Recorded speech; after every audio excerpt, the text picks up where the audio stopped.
నిర్వహించడం ఈ ప్రాంత బిడ్డలకు కొత్త కాదు. గత 40-50 ఏళ్ల నుంచి కూడా ఇక నాయకులైతేనేమి అదేవిధంగా అనేక పార్టీలు మొన్నటి వరకు ఎన్నికలు కాకన ముందు కూడా అన్ని పార్టీల సంఘాలు లెఫ్ట్ నుంచి రైట్ వరకు రౌండ్ టేబుల్ సభలు సమావేశాలు మరి అదేవిధంగా కీర్తిశేషులు గద్దర్ గారు కూడా అదేవిధంగా ఇన్నయ్య గారు విమలక్క గారు అనేక మంది లెఫ్ట్ నుంచి రైట్ వరకు అనేక సంఘాలు సంస్థలు కూడా పోరాడిన విషయం మనందరికీ కూడా తెలుసు. అయితే తెలంగాణ రాష్ట్రం ఏర్పడుతున్నటువంటి సందర్భంలో ఆనాటి ఉద్యమ నేత తెలంగాణ రాష్ట్ర తొలి ముఖ్యమంత్రి కేసీఆర్ గారు ఈ ప్రాంతానికి న్యాయం జరగాలని చెప్పి విభజన చట్టంలో అనేక హామీలు అక్కడ ఏర్పాటు చేయడం జరిగింది. అందులో ముఖ్యంగా చెప్పానంటే ఉమ్మడి వరంగల్ జిల్లాకు కాల్పేట్లో రావాల్సిన కోచ్ ఫ్యాక్టరీ అయితేనేమి, పయ్యారంలో ఉక్కు ఫ్యాక్టరీ అయితేనేమి, ములుగులో ట్రైబల్ యూనివర్సిటీ అయితేనేమి, అదేవిధంగా ఈ ప్రాంతంలో రైతుల కోసం నిర్మాణం చేస్తున్న అనేక ప్రాజెక్టులు కూడా ఉన్నటువంటి 10 ఏళ్ల నుంచి ఉన్నటువంటి బీజేపీ నిలదీయడం జరిగింది. అందులో భాగంగానే ఆనాటి పార్లమెంట్ సభ్యులు వినోద్ కుమార్ గారు పట్టుబడితే ఎయిమ్స్ కూడా వచ్చినటువంటి విషయం మీ అందరూ కూడా తెలుసు. అయితే మొన్నటికి మొన్న కొత్త ప్రభుత్వం మూడోసారి ముచ్చటగా బీజేపీ ప్రభుత్వం కేంద్రంలో వచ్చిన తర్వాత బడ్జెట్ కేటాయించిన సందర్భంలో ఈ ప్రాంతంలో విభజన చట్టంలో ఉన్నటువంటి హామీలు మరి పొందుపరుస్తారు అని చెప్పి ఇక్కడ ఈ తెలంగాణ ప్రాంతంలో ఉన్నటువంటి ప్రజలందరూ కూడా 8 కాంగ్రెస్ ఎంపీలను 8 బీజేపీ ఎంపీలను పంపించడం జరిగింది. వీళ్ళందరూ కూడా దద్దమలలాగా పార్లమెంట్ లో ఉన్నారు. మొన్న బడ్జెట్ లో తెలంగాణ అనే పదం కూడా ఊసెత్తకుంటే వీళ్ళు దద్దమల్లాగా పార్లమెంట్ ఉన్నారు తప్ప ఈ ప్రాంత ప్రజల ఓట్లు దండుకున్నారు తప్ప ఈ ప్రాంత ప్రయోజనాల కోసము ఏ ఒక్కరు కూడా మాట్లాడకపోవడం మరి ప్రజలందరూ గమనిస్తారు. సిగ్గు అని చెప్పి ఈరోజు కాంగ్రెస్ బీజేపీ పార్లమెంట్ సభ్యులను ప్రజలు చీకొడుతున్నారు అన్నటువంటి విషయాన్ని కూడా సందర్భంగా తెలియజేసుకుంటున్నాం. అందుకే ఈ రోజు తెలంగాణ రాష్ట్రం సాధించినటువంటి గులాబీ సైనికులుగా మరొక్కసారి ఈ ప్రాంత అభివృద్ధి కోసం ప్రాంత ప్రజల హక్కుల కోసం పోరాడాలని చెప్పి పోరుగల్లు నుంచి పోరాటం ప్రారంభించడం జరిగింది. ఇది అంతం కాదు, ఆరంభం మాత్రమని కూడా ఈ సందర్భంగా తెలియజేస్తున్నాం. మనము తెలంగాణ కోసము ఇదే ప్రాంతంలో కాజ్పేట్లో ఏ తీరిగైతే బతుకమ్మతోని బోనాలతోని రాష్ట్ర రోకోలు రైలు రోకోలు గుంట వార్పుతోని తెలంగాణ సాధించడమో ఆ రోజు సమైక్య రాష్ట్రంలో ఇక్కడ ఉన్న వాళ్ళందరి పైన అనేక అక్రమ కేసులు పెట్టినా కూడా మా తెలంగాణ రాష్ట్రం సాధించడం మా జన్మక్కని ఏ తీరిగైతే పోరాటం చేసినామో అదే ఉద్యమ స్ఫూర్తితోని కోచ్ ఫ్యాక్టరీ సాధన కోసం కూడా ఖచ్చితంగా పోరాటం చేస్తామని చెప్పి గులాబీ సైనికులుగా ప్రజల ముందు శపథం చేస్తున్నాం, ప్రమాణం చేస్తున్నాం అన్నటువంటి విషయాన్ని కూడా ఈ సందర్భంగా తెలియజేస్తున్నాం. ఈ రోజు కాంగ్రెస్ పార్టీ కూడా గతంలో మోసం చేసింది.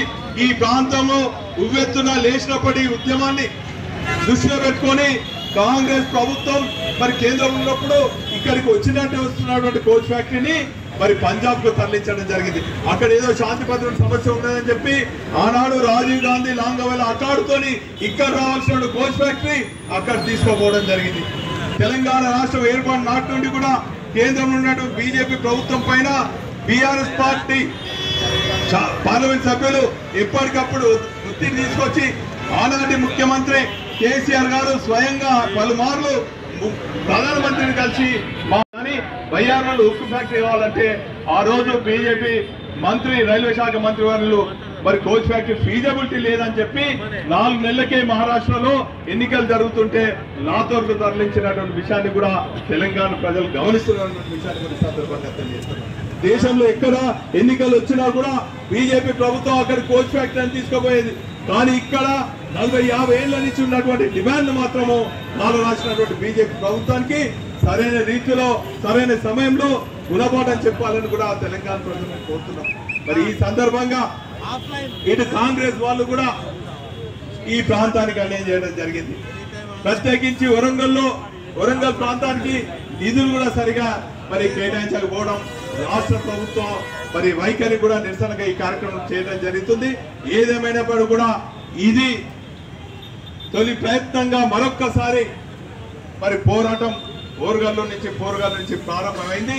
ఖచ్చితంగా కోచ్ ఫ్యాక్టరీ సాధించే వరకు వీధి పోరాటం చేస్తామని కూడా తెలంగాణ ప్రజల పక్షాన ఖచ్చితంగా గులాబీ సైనికులు ఆర్నిషల్ కృషి చేస్తారు ఈ ప్రాంత అభివృద్ధి కోసము, ఈ ప్రాంత హక్కుల కోసము.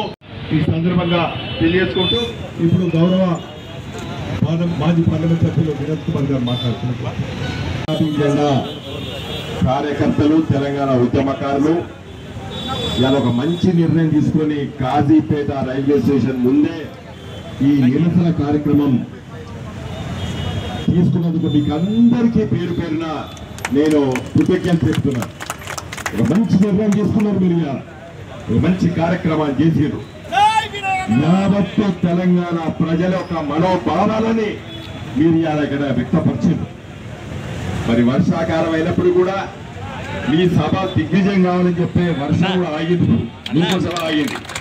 మీరు ఈ సభ పెట్టుకోవాలి, నిరసన తెలియాలని చెప్పే మరి అడగండి. అవేనా పువ్వు ఇలా అడగాలి, మేడం గుర్తు చేయాలి.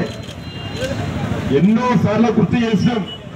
ఇలా కాజీపేటలో కోచ్ ఫ్యాక్టరీ అనేటువంటి నినాదం ఈ రోజుది కాదని 1980లో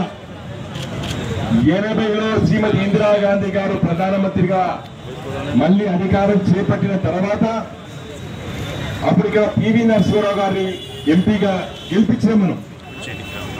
నేను అప్పుడు ఇక్కడ విద్యార్థి రాజకీయాలు చురుగ్గా ఉన్నాను. ఒక వార్త వచ్చింది, కాజీపేటలో కోచ్ ఫ్యాక్టరీ పెడుతున్నారు. మడికొండ, రాంపురము చుట్టుపక్కల గ్రామాల్లో 1500 ఎకరాల భూసేకరణ చేస్తున్నారు. ఒక పెద్ద ఫ్యాక్టరీ వస్తుందంటే మేమందరం చిన్నపిల్లలు సంతోషించినాం.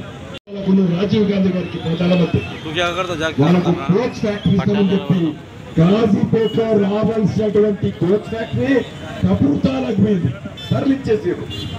మనం కూడా అప్పుడు బాధపడలేదు. అయ్యో దేశ సమైక్యత కోసం ఆడ పంజాబ్ ఒక ప్రభుత్వాన్ని అక్కడ సల్లార్చడానికి అది పోయిందంటే మనం అప్పుడు ఇక్కడ పెద్ద ఎత్తున ఆందోళన చేయలేదు దేశ సమైక్యత కోసం. కానీ తర్వాత జరిగిన విషయాలు మీ ముందుకు చెప్పదలుచుకున్నాను. మీరందరూ చిన్నపిల్లలు, మీకు తెలియని విషయాలు చెప్పదలుచుకున్నారు.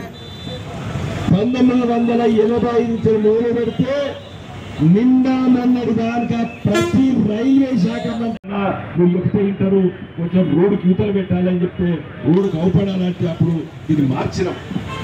చిన్నపిల్లలు రైల్వే ఇంజన్ ఎట్లుంటుందంటే తెలవాలి కాబట్టి అస్సాం నుండి తెప్పించిన ఆ రైల్వే అది ఇంజన్ అది కదా, రైల్వే స్టేషన్ ముందు ఇంజన్ అస్సాం నుండి తెప్పించిన తిబుర్ గారి నుంచి తెప్పించినది. ఆ రోజు బాబు స్టాన్లీ బాబు జనరల్ మేనేజర్ ఉండే, ఆయన రిక్వెస్ట్ చేసి రేపటి తరం పిల్లలకి బొగ్గుతో రైల్వే ఇంజన్ ఉండే అంటే వాడు ఎక్కడ చూడాలి, ఇక్కడ చూస్తారని చెప్పి అది తిబుర్ గారి నుంచి తెప్పించి అది పెట్టడం జరిగింది.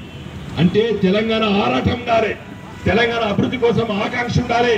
ఇలా కాజీపేటలో కోచ్ ఫ్యాక్టరీ అనేది తప్పనిసరిగా వస్తాయని చెప్తున్నా నేను. ఎందుకు వస్తానంటే తెలంగాణ ఉద్యమం చాలా ఉన్నంత వరకు ఎవరు కూడా దీన్ని అణిచేయలేడు. 2001 ఇలా నీళ్లు తీసుకొచ్చి చూపించడం. కృష్ణా నదిలో మరి మహబూబ్ నగర్ జిల్లా ఎండిపోతుంది, అలా వర్షాలు పడాయి అని చెప్పి ఒక నమ్మకాన్ని, ఒక అభిప్రాయాన్ని వాళ్ళు చెబితే మనోళ్ళు నమ్మిండ్రు. కానీ ఇవాళ మహబూబ్ నగర్ జిల్లాలో వలస వెళ్లే లక్షలాది మంది జనం వచ్చి ఇలా పంట పొలాల్లో పని చేసుకునే విధంగా ఇలా తెలంగాణ తీర్చిదిద్దుకున్నాము. కాబట్టి మిత్రులారా, ఇలా కాజీపేటలో కోచ్ ఫ్యాక్టరీ అనేది తప్పనిసరిగా మనం సాధించుకోవాలి. ఎందుకంటే ఇలా దక్షిణ భారతదేశంలో ఒక మంచి ఒక రైల్వే జంక్షన్ మన కాజీపేట ఫ్యాక్టరీలు వస్తేనే మన చిన్న ఫ్యాక్టరీలు యాన్సిలరీ యూనిట్స్ వస్తాయి. ఒక రైల్వే కోచ్ ఫ్యాక్టరీ వస్తుందంటే దానికి అనుసంధానంగా చాలా చిన్న చిన్న కర్మాగారాలు వస్తాయి. దురదృష్టవశాత్తు మా చిన్నతనంలో ఒక వరంగల్ ఒక ఆచాంగాయి మిల్లు మాత్రమే ఉండేది, అది ఉన్నది కూడా ఇప్పుడు మూసిపోయింది. ఒక్క కర్మాగారం లేని ఒక మహానగరం మన వరంగల్ చెప్పుకుంటున్నాం.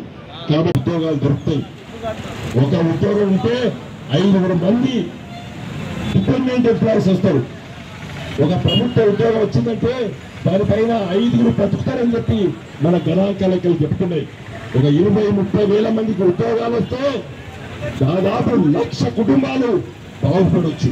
కాబట్టి మిత్రులారా, ఈ ఉద్యమాన్ని మనం ముందుకు తీసుకెళ్లాలి. ఇంతకుముందు మన వినయ్ భాస్కర్ గారు చెప్పినట్టు ఇది అంతం కాదు, ఇది ఆరంభం మాత్రమని చెప్పాను. డెఫినెట్ గా ఇది ఆరంభమే. కాబట్టి నేను కోరుతున్నాను, వామపక్ష రాజకీయ పార్టీలు, భారత కమ్యూనిస్ట్ పార్టీ, మార్క్సిస్ట్ పార్టీని, అదేవిధంగా మిగతా వామపక్ష పార్టీలను కోరుతున్నాను.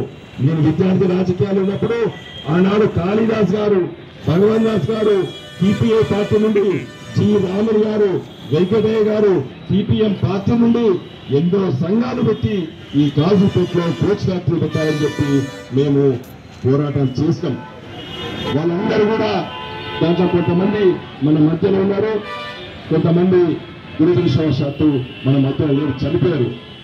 కాబట్టి నేను వాళ్ళని ఎందుకు స్మరించుకున్నానంటే, మేము చిన్న పిల్లలప్పుడు మా ఎర్ర జెండాలు ఇచ్చి ప్రదర్శన చేయించారు. కాబట్టి మరి ఈ రోజు మనం అందరం కూడా మరి గులాబీ జెండా నీడ ఒకట ఈ పోరాటాన్ని కొనసాగిస్తున్నాం. కాబట్టి నేను భారత కమ్యూనిస్ట్ పార్టీ మిత్రుని, భారత కమ్యూనిస్ట్ పార్టీ మార్క్సిస్ట్ మిత్రుని కూడా ఇక్కడ రాజకీయాలు, ఎన్నికల రాజకీయాలు వేరే ఉంటాయి.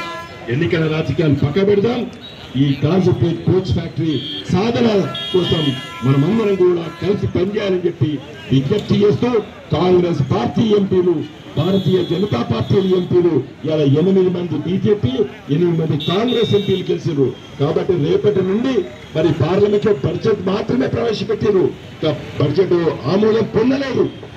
ఆగస్టు 2వ వారం వరకు ఉన్నది. కాబట్టి ఈ 12-13 రోజులు ఈ 16 మంది ఎంపీలు, మరి అసౌద్దీన్ ఓవైసీ గారు కూడా 17 మంది ఎంపీలు మరి పార్లమెంట్ లో కొట్లాడి వెల్లోకి వెళ్లి నిరసన తెలియజేస్తూ మరి మనం సాధించుకోవాలి. మేము కొట్లాడినాం చాలా సందర్భాల్లో, గంటల తరబడి స్పీకర్ ముందు నిలబడి నినాదాలు ఇచ్చిన మీ పార్లమెంట్ లో. కాబట్టి చాలా సాధించుకున్నాం. కాబట్టి ఆ విధంగా మీరు పోరాటం చేయాలి. ఈ బీజేపీ ఎంపీలు, కాంగ్రెస్ ఎంపీలు, ముఖ్యంగా జాతీయ పార్టీలు అనబడేటువంటి 2 పార్టీ మిత్రులు మీరు రేపటి నుంచి పార్లమెంట్ సమావేశాల్లో కొట్లాడాలని చెప్పి నేను కోరుతూ, మరి ఇవాళ ఈ ఉద్యమం కాజీపేటలో కోచ్ ఫ్యాక్టరీ సాధించుకునే వరకు మనం ఈ పోరాటాన్ని కొనసాగిద్దామని తెలియజేస్తూ, జై తెలంగాణ.